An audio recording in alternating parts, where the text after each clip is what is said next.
ঢাকা বাহিরা, ও ফ্রান্সের মুহাম্মদ সাল্লাল্লাহু আলাইহি ওয়াসাল্লামের কার্টুন বানানো নিয়ে রাস্তায় নামে পুরো দেশ জ্যামকারী এই লোকগুলোই তো এখন পতাকা উড়াচ্ছে ছাদে ছাদে। তোমাকে তোমাকে অপমান করতে আসেনি।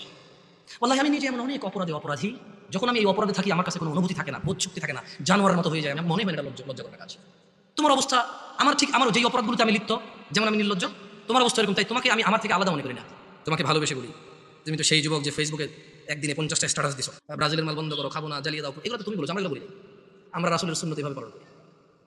যারা রাসূলকে ঘৃণা করে আমরা বলি যে আমরা ভালোবাসি। দেখো ওয়াল্লাহি ওয়াল্লাহি এটা কখনোই রাখতাম না যদি সুন্নতে মুহাম্মদ না হতো সাল্লাল্লাহু আলাইহি ওয়াসাল্লাম। আমি হাজার অন্যায় করি, আমি মানি মানুষ হিসেবে আমার অপরাধের শেষ নেই, আল্লাহ আমাকে ক্ষমা করবে। তবে তোমরা যারা মুহাম্মদ সাল্লাল্লাহু আলাইহি ওয়াসাল্লামকে নিয়ে কুচ্ছা রটনা করো, অবমাননা করো, তোমাদেরকে বলে রাখি আমার টাকনুর উপরের কাপড় ওনাকে ভালোবাসি। তোমাদের বলে রাখি আমি বাম পা দিয়ে টয়লেটে যাই, ওনাকে ভালোবাসি। তোমাদেরকে বলি আমি ডান হাতে খাই, ওনাকে ভালোবাসি সাল্লাল্লাহু আলাইহি ওয়াসাল্লাম। যুবক, কার আদর্শ নিয়ে বড় হচ্ছ? এই দেশের বাবা মারা কি তাদের সন্তানকে আদর্শ শিখাবে না? এরা কি তাদের সন্তানকে এভাবে শিয়াল কুকুরের মতো রেখে চলে যাবে পৃথিবী ছেড়ে, আর আশা করবে তাদের মৃত্যুর পরে এই সন্তানগুলো তাদের অনেক কাজে আসবে? আল্লাহ বলছে সেদিন কাজে আসবে না সন্তান ও সম্পদ।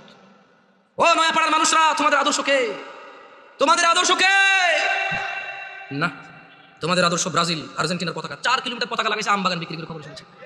আল্লাহকে হিদায়াত দিক, আল্লাহ আমার ভাইকে বোঝার তৌফিক দান করুন। যদি আজ বাংলাদেশের নিয়ে কিছু করতে বুঝতাম, নিজের দেশের একটা গিনেস বুকে ওয়ার্ল্ড হইতো। একটা বাংলাদেশ, আমরা বাংলাদেশে আমাদেরকে কেউ চিনতো কোনো একটা কারণে, হয়তো আমরা গেলে সম্মানিত হতাম। যে তুমি ওই দেশের মানুষ, যে দেশ তার দেশ, যে দেশের মানুষ তাদের দেশকে এত ভালোবাসে। এখানে দেখি যে বাংলাদেশের পতাকা একটা 20টা থেকে অন্য দেশ বোধ, বাংলাদেশটা একটু করে রাখে। আমি বলতেছি না যে পতাকা উড়লে সোয়াব হয় না, উড়লে গুণ হয়, আমি বলতেছি না। কিন্তু আসলে কি বলবো আপনাদেরকে নিয়ে, কিছু বলার নাই, অত বয়স নেই, পরে মাইরে নামাজ নেই। আউযু বিল্লাহি মিনাশ শাইতানির রাজীম। লাকাদ কানা লাকুম ফি রাসূলিল্লাহ উসওয়াতুন হাসানাহ লিমান কানা ইয়ারজুল্লাহ ওয়াল ইয়াওমাল আখির ওয়া যাকারাল্লাহা কাসীরা। যুবক, নয়াপাড়ার বৃদ্ধ, যুবক, মহিলা, পুরুষ, কার আদর্শ তোমার? তোমাদের রব বলছে নিশ্চয়ই তোমাদের জন্য মুহাম্মদ সাল্লাল্লাহু আলাইহি ওয়াসাল্লামের মধ্যে রয়েছে উত্তম আদর্শ। তাহলে আদর্শ কারটা উত্তম?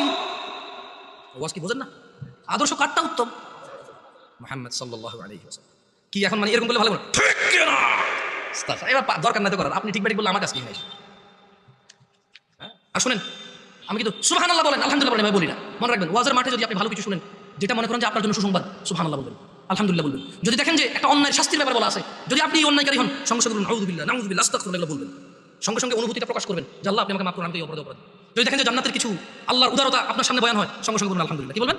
এগুলা আলহামদুলিল্লাহ বলেন, এভাবে কেন শিখে দিতে হবে আপনাকে? বলেন গত 50 বছর থেকে বর্ষণ এখন যদি শিখে দেওয়া লাগে আলহামদুলিল্লাহ বলেন, হয় তাহলে আজকে এই বছর বলবো বলেন আলহামদুলিল্লাহ, আপনি বলবেন আলহামদুলিল্লাহ। আগামী বছর এসে আরেকজন বলবে সুবহানাল্লাহ বলেন, আপনি বলবেন সুবহানাল্লাহ। দরকার আছে নিজেরটা নিজে বলে ফেলুন, কেমন?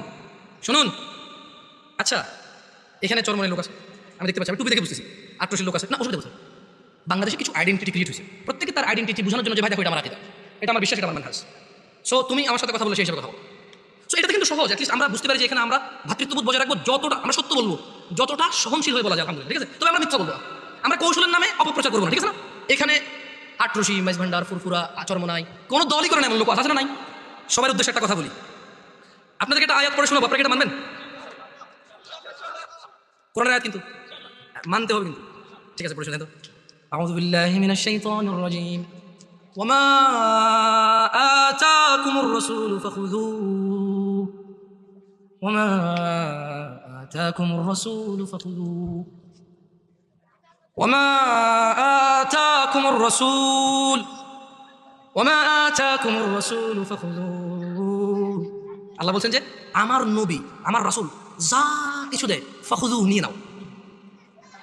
নিবেন? তাহলে ছাড়তে হবে কি? আল্লাহ বলছেন পরবর্তী অংশে আয়াতে, ওয়ামা নাহাকুম আনহু ফান্তাহু। আজকে ওয়াদা নেওয়ার দরকার নেই, পরে আবার ঝামেলা, অসুবিধা নেই ভাই, এলো কিছু বলি না, কারণ বাচ্চা মানুষ, আস্তে আস্তে বেশি কিছু বলি না, বাচ্চা ছোট ছোট মানুষ। শুনুন, এরা আজকে আসতেছে, যদি এরা এখানে না আসে আগামীতে কারো পাওয়াই যাবে না। অলরেডি আপনাদেরকে বিরিয়ানি দিয়ে আনে,